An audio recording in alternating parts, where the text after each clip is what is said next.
Welcome back, everyone, to Inside Texas Basketball. I'm your host, Evan Beeth, joined as always by Keenan Womack. We are fresh off a surprising, but not all that surprising loss for Texas basketball, as finally Oklahoma and their new era of basketball has defeated Texas. Coming off a rough weekend for the Longhorns. What did you see about that game, Keenan, in Oklahoma's first win against the Longhorns in about 4 years, which is a crazy stat, even with what's been talked about with Rodney Terry. Yeah, I mean it was obviously a terrible time for Trey Johnson to have the worst game I've ever seen him play, including high school. He was what was he 0 for 15 or 0 Over for 14. 14?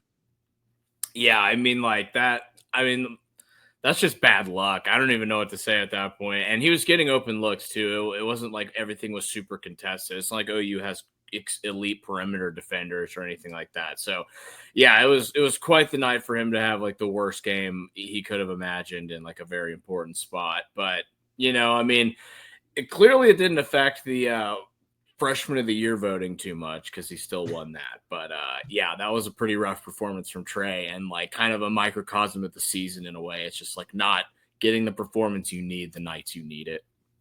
Yeah, and maybe it kept him off that first team vote for sure. But yeah, 0 for 14 from the field for Johnson, 0 for 4 from three, just 7 points. In a game where the supporting cast played fairly well, at least offensively. 21 from Pope, 12 from Mark, a pretty efficient 12 from Kaluma. Got to double digits from Julian Larry, which hasn't always been happening all season. So, like you said, it felt like a game that everywhere else should have been a win for Texas. The defense wasn't playing too bad. Oklahoma was a little bit down on depth. So, a lot went wrong this game, but are there any specific spots outside of Johnson's play that you thought maybe Texas gave it away to Oklahoma, or there was the main factor, the main difference for those Sooners? I really think that Trey's performance kind of was the main factor just because like that's 14 possessions where well, I mean, I guess they've got a few offensive rebounds on some of those shots, but that's let's call it 10 or 11 possessions that are just empty because your best player can't hit anything at the time. And so, like you look at like you said, like they got good performances from other guys. Like Jordan Pope had one of his best games of the season, probably his best game of conference play, I would imagine. I don't have the stats for all those games in front of me, but it's just really unfortunate. It's like this has happened all season. You get a good performance from a guy, and then usually it's Trey, the one who's having the good performance, and you get nothing from the other guys. And this night it's the opposite. You get a lot from your supporting cast, I guess you could call it, around Trey, and Trey gives you nothing from the field. Yeah, and Pope, the last time he got over 20 points was against Oklahoma back at the start of that conference play. He had 27 in that game. That's So right. he's really been an OU killer, someone a Yeah. transfer. It's funny player to have that. But yeah, like you said, I mean, Texas out rebounding Oklahoma by double digits. They still shot better from 3-point land.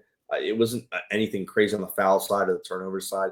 Turnovers were in favor of Oklahoma for sure, but it didn't feel like anything was that out of the way for Texas outside of just, if your best player goes 0 for 14 and their best players go, even if it's just 4 for 21 that was for Jalen Moore and Jeremiah Fears, still a lot more contributions than Trey Johnson had. So tough game for Texas. It, just like you said, kind of feels like a microcosm of what this year has been, just losing games that felt winnable in many aspects of the word. Oh yeah, no. I mean, it was really frustrating, but you could kind of felt it coming almost, just with the Yeah. way this team's been playing. It's like something weird was going to happen that was going to cost them this game. And that's not to make an excuse or anything. I'm just saying in the sense that like they just never really got it all together all season long. And this was just kind of another game where one thing went horribly wrong, like you look at some of their wins this season, and even those games, they would have guys go completely missing. Like the Missouri game, it was 61-53, I think was the final score of that game. But Mm-hmm. you beat them on the boards and you end up winning, and then you play a game like it's just the whole season was just so many missed opportunities. I felt like, and I think really the South Carolina loss was the one where you're thinking, oh, this thing might not make the tournament. Like after they lose to South Carolina, Yep. and then from there they haven't really proven anything that would say they for sure belong in the tournament. Aside from a couple of wins throughout the conference play against ranked teams, like it just hasn't been an impressive effort this year, and it's never looked cohesive. Yeah, that South Carolina loss came after a big win against Kentucky, and then since then 3 of your last 4 have been dropped. We talked a lot ahead of this 2-week stretch. Arkansas, Georgia, Mississippi State, Oklahoma. It's got to at least be 2 of those. That's the goal in this time. And 3, you feel good about getting into the tournament no matter what. 2, at least you're hanging on by a thread. And the tough loss against Arkansas and Oklahoma. You got the win at Mississippi State, which is the one that felt like the hardest to do, kind of coming in. And then that Georgia loss was just pretty horrible from just the entire team. And that was the one that really just felt like the nail in the coffin for RT. And when we'll talk about that more in the future, because we still got some basketball to play for sure. There is. It's not over yet. We got a little bit more to go through. Despite what might be happening, Texas will be playing against Vanderbilt in the SEC tournament to start. If you wouldn't mind just bringing up that bracket, I guess. Actually, we can save the bracket a little bit later, Connor. But maybe we can talk first about this game, which will be happening today as we're recording in the morning on Wednesday at 2:30 p.m. Texas and Vanderbilt did play earlier in the season. The Commodores at home won by 8 points, a 12-point run, 12-point swing in the second half for Vanderbilt. What do you remember about that game, and what needs to happen differently for Texas to come out on top today? Well, they certainly have to play better defense if they're going to win that game today. And obviously you can't have another complete dud from your best player. But, the thing is, like, Vanderbilt has decent players. Like they have Edward, what's his name? I always forget his first name. Jason Edwards. Yeah. So he's like a 17 points per game guy. And he's a guy that can fill it up. And he's like, for a guy that takes a lot of shots, not too terribly inefficient. 43% field goals and 36% from 3. But, this Vanderbilt team has a lot of guys that have transferred there over the last couple of years, and they've sort of figured a few things out. Like Devin McLaughlin was a transfer, Tyler Nickel was a transfer, AJ Hoggard was a transfer. And, when you get a guy, though, like Jason Edwards that really can run your offense from a scoring perspective, and, you have a Hoggard to play that kind of distributing guard, they have balance in their backcourt. Vanderbilt is a team that, like, started off a lot stronger than they finished, right? There, and it's similar to Texas, kind of, like, I'm not saying Texas had a super strong start, but they are a team that got worse almost as the season went on towards the very end. Like their last few games were their worst stretch of games of the year, where they looked the least cohesive, where they looked, out of sorts and things like that. So Vanderbilt kind of has a similar story. But there's a reason that both of these teams are seated where they are. Neither of these teams are particularly dangerous teams probably in this tournament. I think whoever wins this game will very likely lose the next game that they play in this tournament, which we'll get to later. But Texas could win this game. I wouldn't be surprised. It's just like you have to get a balanced scoring attack. It can't all be one guy like it has been so much of the year, whether it's Trey or another guy. The balanced scoring attack has to be kind of the focus, I think, for Texas. Point distribution. Yeah, and Vanderbilt's really kind of had a gauntlet since the start of February when they played Texas. They played Texas, then they had to go and face number 1 Auburn, at Tennessee, at Kentucky. Yep. So they dropped 3 straight after. And then, a little bit concerning for Texas fans, they out of their last 5 games, a win against ranked Ole Miss, a win at A&M, a win versus Missouri. They did lose to Arkansas and Georgia, similarly to Texas did. So they are on a bit of a dry spell, and that both those games weren't particularly close against unranked teams. So, there's definitely some weakness here for this Vanderbilt team. But, the Longhorns, when they played that last time, it was a fine game from Shea Johnson, another one where he's taking 14 shots and making not really close to half of them. The 3-point shot was going down for him, but that was one of those games where it felt like Texas was just being outworked a little bit. Vanderbilt does run a deep rotation, that 9-man rotation that they've got going on. Texas should be a little healthier for this game. You'd hope that Tramon Marks is back to 100%. It looked like he was in this last game. So Texas is going to have a lot to deal with, but it's going to be one where these second half collapses cannot happen if there's any chance of you trying to win this game and making it to the tournament after winning more games deeper in the SEC tournament. So Texas is going to have to get, stay hot early, but then also, the defense can't falter in the second half, and they got to be able to show that, hey, we're not giving up 50 points to a team that's 12th in the SEC at this point in the year. So yeah, the Longhorns got a lot to work for, but what do you think might be the X factor in a game like this to really give Texas a shot to save their season, if anything? I think it's going to be defense on Jason Edwards, right? I mean, that guy is just such an elite scorer, and he does a lot of his damage off the bounce too. So he's not a guy that needs to be set up as much. He's like a scorer with the ball in his hands. So I think it could legitimately come down to like almost not a one-on-one game, but like a game where the stars kind of dictate how the scoring goes, right? Like both of these teams are heavy with one guy scoring. Like Edwards is 17, and then you have two guys averaging 10 and a half a game. So like there's a big gap between 1 and 2 and 3.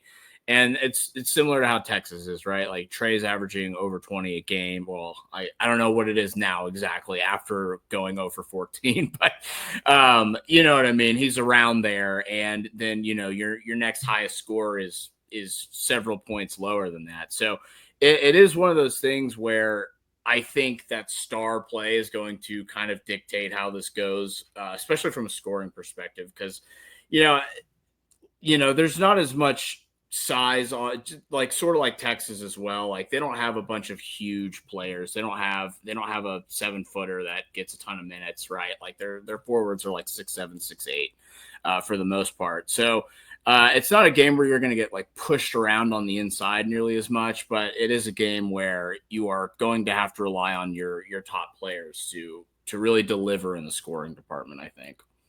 Yeah, and you just were about to touch on the point I was going to make. Is their rotation and their starting players. They're not bringing out anyone taller than 6'8" on that team. So Yep. Keaton Shedrick, this might be a game where he's got to work a little bit offensively to try to win down low and give them some fits, get them in a foul trouble, which has been his own problem, which he's obviously going to have to avoid. But if the team's not going to play down low, if they're going to play more 5 out, let their forwards be more wings than anything, then Shedrick, this is going to be your easiest game to get that double-double that you may maybe been searching for and actually have an impact on offense outside of Trey Johnson down low in the paint. The last game that he did, 12 points, 6 rebounds, but 5 personal fouls, only played 22 minutes. Zarek Onyema had to play 6 minutes.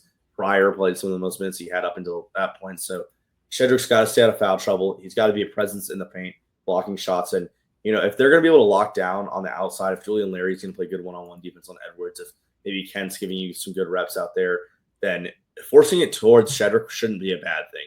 And should be something he can do well and actually be a force down in the paint. But that might be asking a lot at this point in the year. Who knows? But I think that's really where it's going to be the key for me is seeing if Shedrick can have a game. And of course, if Trey Johnson's not on, then we shouldn't even be having an episode because that's where Texas is going to live and die. Can this star, this top 5 pick, give you that 20 points that you're expecting and needing from him?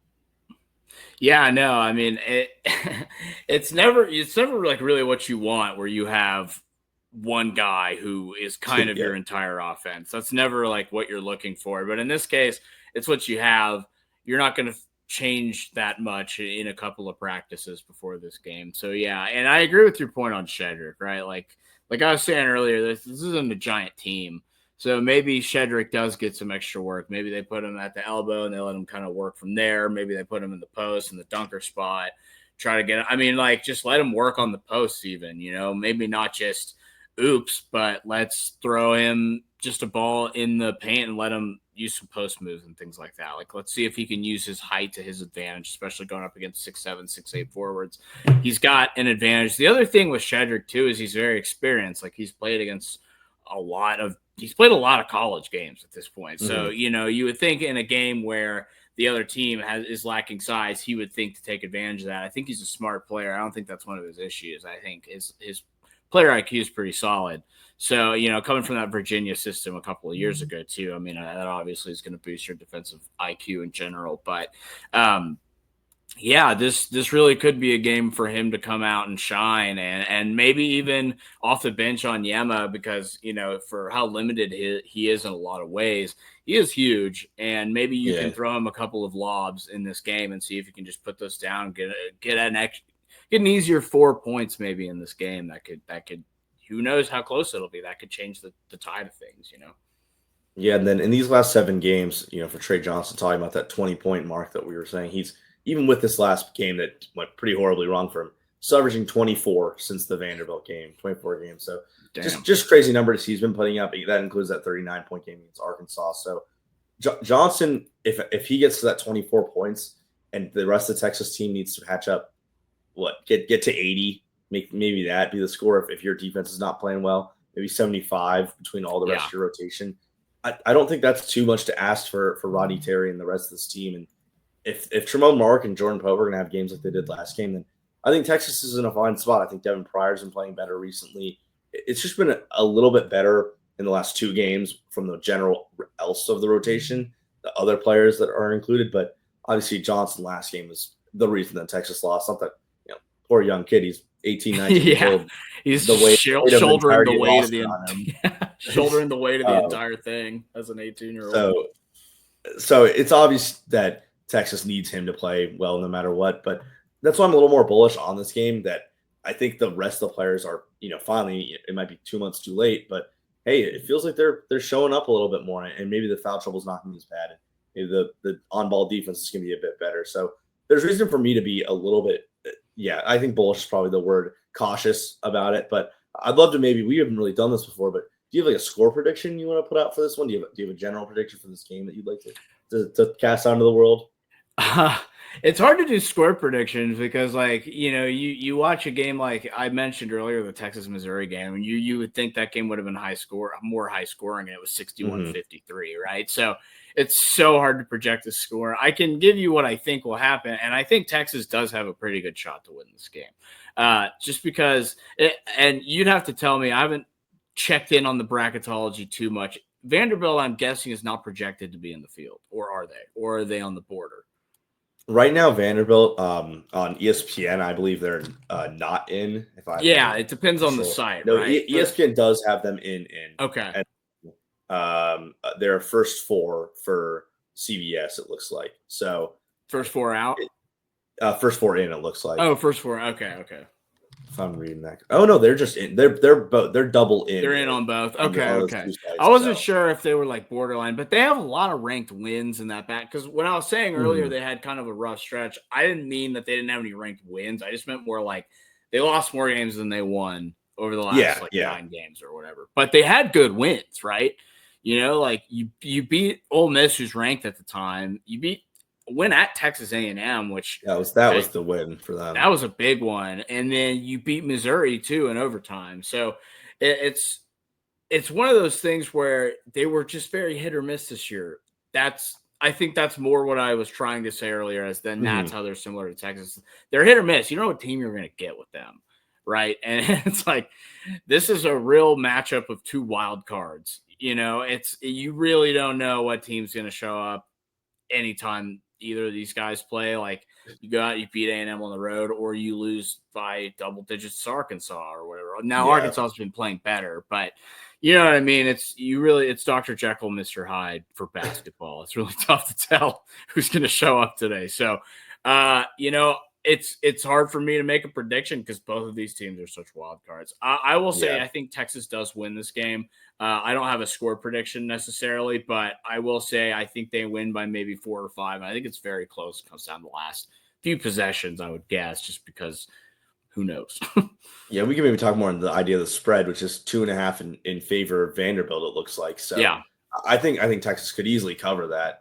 Sure. I think this Longhorns team is, if both teams are playing 75% to their potential, I think this Texas team is maybe the better one just generally. So that's a lot to ask for the team to play up to that level, but I do expect that this will be a little bit in favor of Texas. I think if the Longhorns are going to play a full game, full 40, then they should be able to win. But maybe they'll have those 5-minute stretches where they're just not playing far. Well, I think that might transition us into a little bit of bracketology. But first, Connor, let's hear from Andre the Lawyer. This video is brought to you by Andre the Lawyer. If you're injured, trust the team that secured millions for their clients and helped thousands of Texans with their injury case. Car wrecks, slip and falls, 18-wheeler accidents, on-the-job injuries, and wrongful deaths.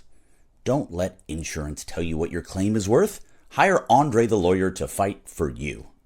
Principal office is in Dallas, but they serve Texans throughout the state. So don't wait and call Andre the Lawyer today at 214-444-8808. That's 214-444-8808. The contact information is in the description. So, of course, we've been talking a lot about this Vanderbilt game and, who Texas is playing in the bracket. But Connor, if you want to pull it up now, that bracket, we have kind of that full picture of how the SEC is going to look right now. You obviously see Texas is that number 13 seed, bottom 5 seeding just ahead of Oklahoma, playing Vanderbilt. And the path right now would be a Texas win. They go and face Texas A&M, and then the winner of that would go and face Tennessee. Winner of that would face Auburn, Ole Miss, Arkansas, whatever. So Texas would need to win 5 games to win the SEC. Obviously, they win 5 games, they're in the tournament. They win 3 games, probably in the tournament. But the A&M game is a big one that they'd be circling. Obviously, you have to get through Vanderbilt first, but that game would be played tomorrow. And we're not going to dive too much into the A&M game, but more what I'm wondering, in your opinion, what would Texas need to do to be at that bubble tournament team, a first 4 in, playing actual meaningful basketball in March and not either declining an NIT invite or beating up on some lowly Big Ten team? What needs to happen? Man, I mean, you would like to say you win 2 and you're in. I don't know. I don't know if that gets them in. I think you have to pull a big time upset. You had to beat Tennessee or somebody to establish yourself, because they had so many chances this year to ensure they would be in. If you flip the results of that South Carolina game, that Georgia game, probably looking at this team a lot differently, but you get blown out by the worst team in the conference. I mean, blown out. Like, it was not, I think it was a 15-point game at the end. It was not that close. Georgia goes to your house and destroys you. And it's not even a big Asa Newell game. That guy, I think, had like 8 points and 4 rebounds or something. Yeah. And Silas Demery goes for 26. Like, you're just, it's all of the wrong things are happening at the wrong time at the end of the season for this team. And like, their only hope to get in, I think, is to at least win the first 2 of these. And I don't know. Again, you don't know what team's going to show up. You don't know if they're going to win the first one. So we're already speaking ahead and counting our chickens before they hatch, just even thinking about them playing A&M in the next round, because they have to beat Vanderbilt. And like, they already lost to Vanderbilt this year. If they are able to pull those, I don't know how much of an upset it is to beat Vanderbilt, but whatever. You win that game, it would be an upset against A&M. It would be a major upset to beat Tennessee. And I think Tennessee's like 4th seeding, that they probably are the 4th best team in the SEC. And I don't know that Texas can beat them. I just don't. I think Tennessee's a bad matchup. The way that they attack, the way that they pressure the ball with their guards and have a guy like Sakai, it's just a bad matchup for Texas. So, hey, man, if you're able to pull off 3 in a row, maybe you deserve to be in. But unless that happens, I don't know that I see it happening for them. Like, agreed. Yeah, and the SEC right now is maybe getting 11 teams into the tournament. So that's also kind of forced against them, is that you're battling the idea of, hey, are we really going to put a 13th or 12th or 13th SEC team in instead of, I'm not exactly Drake or something. Missouri Valley, like a Drake, something like that. A team that's exciting, has a way better win number, but maybe it doesn't play against the type of opponents. But yeah, I agree. I think that the conversation starts if they beat A&M. They're in that first 4 out right now on ESPN, like we said earlier. So you win 2 games, and let's say Oklahoma loses their first round game, who's in that last 4 in territory. Say Ohio State has a bad Big Ten tournament. Maybe 2 is enough, and you are playing one of those 11 seed play-in games, and you're playing against, I don't know, Xavier or something like that. But yeah, I think it would need, for any sort of comfort, Texas would have to go in and beat Tennessee after beating Texas A&M, which, like you said, Tennessee might be, even though they played them close early in the year, it's only a 4-point game when Tennessee was the number 1 team. Feels like a nightmare matchup in general, because it's just the way they would be able to pressure Trey Johnson. It's a really strong defensive team overall. And you just see that Ziegler and Meshack would have just an easy game guarding these guys on the perimeter. Yeah. It's unfortunate to say it that way, but like, it's true. Like, it would not be a difficult night for those guys, considering they've had to guard, Mark Sears and LeBaron Filan, that backcourt, and Chris Youngblood, and like all these dudes at Alabama. And then you guard Walter Clayton and Elijah Martin at Florida. I mean, people aren't even talking about Florida. Florida could win the national championship. Like, that team's loaded. I mean, this SEC, the top of this SEC is so good, man. You have 3 legitimate national title contenders, and there's a lot of depth in the conference. Like, I don't really view Tennessee as a national title contender. I think they're really good. I just don't think they're as good as that Florida, Alabama, Auburn tier. I think that's arguably the best tier in basketball. Those might be the 3 best teams in basketball, not just best SEC teams. Like, I think if you stuck any of those 3 teams in the ACC and gave them Duke's schedule, they would probably finish with the same record. They'd probably lose one or 2 games, however many games Duke lost. But SEC's loaded, man, and it's just tough that this is your first year in the SEC and it's this loaded. So, but it's historically loaded. So, unfortunate, but you still got to win. Yeah, and so that 13 number I was on, or 11 number I was on, is actually a little bit too light. I went back to the bracketology sites and ESPN. 13 SEC teams. Obviously, South Carolina, LSU would need to win the SEC to be in, so we can take them out of the discussion. But of the 14 teams that would have any shot, 13 of them on both CBS and ESPN are expected to get in.